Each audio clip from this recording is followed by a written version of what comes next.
we got the call that Sanditon was returning for not one but two series, it was a reaction of genuine joy and excitement, but also a little bit of a feeling of, wow, how are we going to do this? Here we go, we know that something big is on the horizon, we need to work out how to make it work.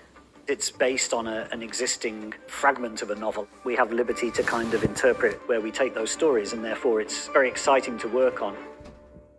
Sanditon's got a lot bigger. It's becoming more successful, like Tom's vision is starting to become a reality.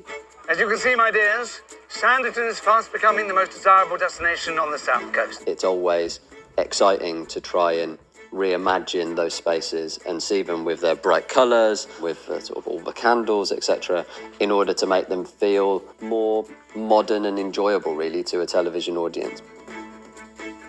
The moment you walk onto that set, it's like you're transfixed. Every detail, like even the shop windows, the vegetables, everything outside the shop is all real. It's so easy to be like, yeah, I live in this town. I walk down this high street every day. You see the sea and the sand and the promenade a bit more, which is just beautiful. It's like something out of a fairy tale. So when you walk through that promenade, there's obviously some quite big windows. There's not entire rooms behind them. So we put curtains in windows, we put smoke coming out of chimneys, we build all the roofs so we can see the sky and we can look up. It's great fun. It's like building a theme park almost. Oh, whenever I saw the sets the first time, I was absolutely blown away. Even Trafalgar House, where the Parkers live, had kind of been sort of blown up a little bit. A period show, something like this, we do a lot of research and we read a lot of books and look at photographs and look at furniture. The biggest challenge is then going out and shooting on locations, which occasionally look slightly tired and old and the stonework is worn and it feels lived in.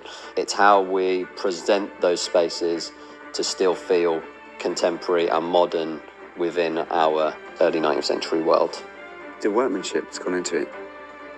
You know, right down to door handles. And in our house, and there's a little mermaid or symbol, and then... It's Sanditon, doesn't it? It's unbelievable. I've not seen that gown before. It is my May Day dress from home.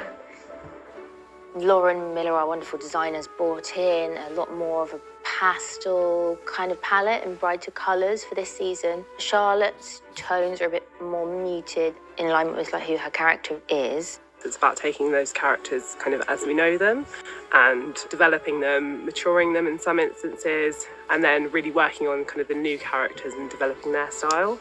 There's always little tweaks in the shape that you will make just to make it look nicer for today. Some of the Regency fashions are actually quite wild. There's a lot of playing with like textures on the fabric and yellow and red on the soldiers' jackets. So it's really fun, and everything like pops a lot on screen. It's sort of beautiful, regal waistcoats, high-waisted trousers with braces, strong and bold-fitting tailcoat. That sort of acts in unison with the waistcoat to provide what is essentially a male girdle.